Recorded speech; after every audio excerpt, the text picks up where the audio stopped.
Assalamu alaikum wa rahmatullahi wa barakatuh, brothers and sisters. I hope you're all doing well, and I hope this meets you well.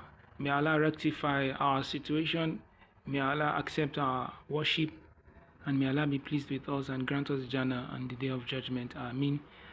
And brothers and sisters, a very important matter regarding our faith that many of us do not pay attention to, which is one of the causes of our division, is the fact that is the fact of Mutaaba'tu RasooluLlah sallallahu alaihi wasallam. You know, we testify that there is no deity worthy of worship except Allah. Now, it is also important that we pay attention to the fact that there is no personality, no human being worthy of following in worshiping Allah. When we want to worship Allah, there is no deity, there is no personality worthy of following except Muhammad sallallahu alaihi wasallam. This is the meaning of wa ashhadu anna Muhammadan RasooluLlah sallallahu alaihi wasallam. There is no one. When Abu Bakr radiyallahu anhu was told that, oh, your friend has come up with another thing again. He said he went to the seventh heaven in one night. He went to Baitul Maqdis in Jerusalem. From there, he went to the seventh heaven, and he said a lot of amazing and almost ridiculous thing to the kuffar regarding what the Prophet sallallahu alaihi wasallam. They came to report to Abu Bakr, and Abu Bakr asked them, "Did he say so? Did he say so?" He didn't doubt it for a second.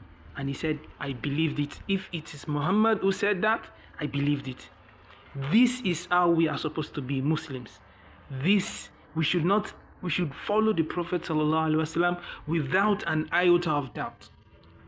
So, and in following the Prophet ﷺ, we didn't see him, we didn't meet him, but his companions who met him, who lived with him, they recorded his actions, his saying, and his silent approvals. These are the three means to the Prophet ﷺ: his saying, his actions, and his silent approvals. These are the three things that were recorded from the Prophet ﷺ.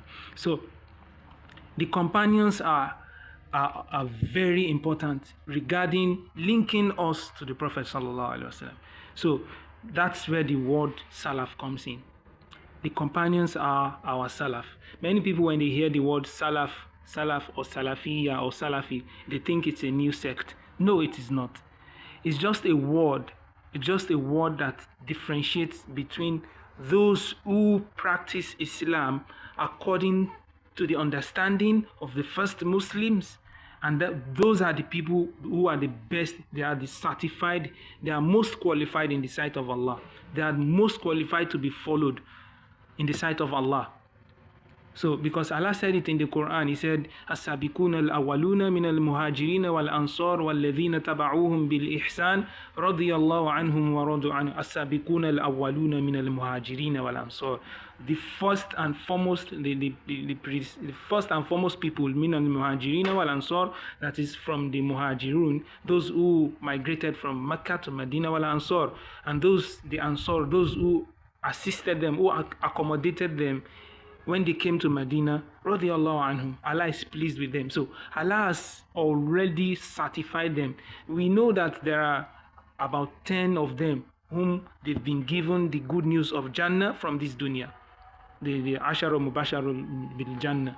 So, brothers and sisters, it is important that we, through our Android phones, it's easy for us to access the authentic narrations that were recorded by the companions and were passed down to us.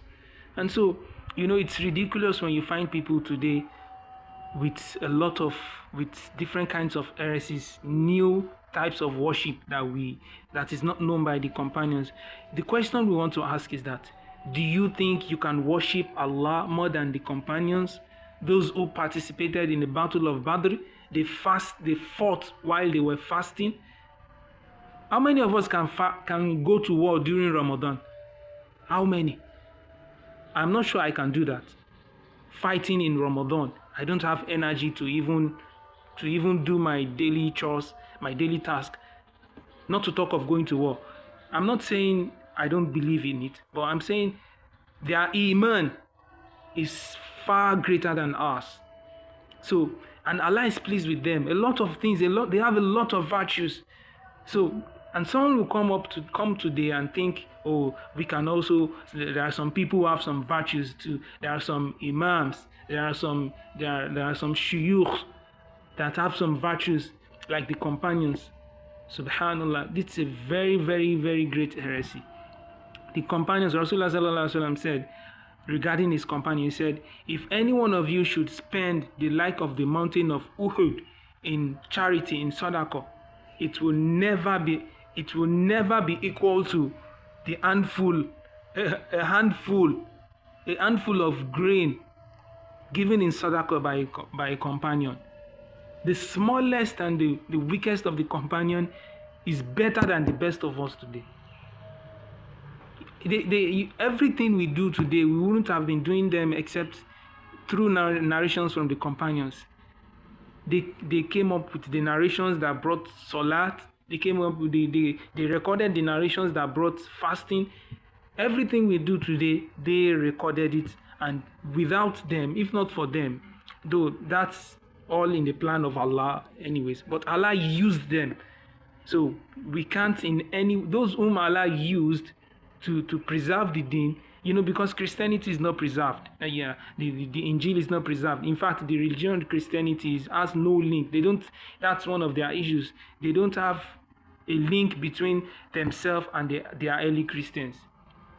So it is very important, brothers and sisters, that we link our acts of worship, our deeds, to that of the companions and the Rasulullah sallallahu alaihi wasallam. Very important that we check our deeds. May Allah make this easy for us. May Allah accept all our deeds. May Allah rectify all our affairs and grant us Jannah. Subhanaka Allahumma wa bihamdika ashhadu an la ilaha illa anta astaghfiruka wa atubu ilaik. Assalamu alaikum wa rahmatullahi.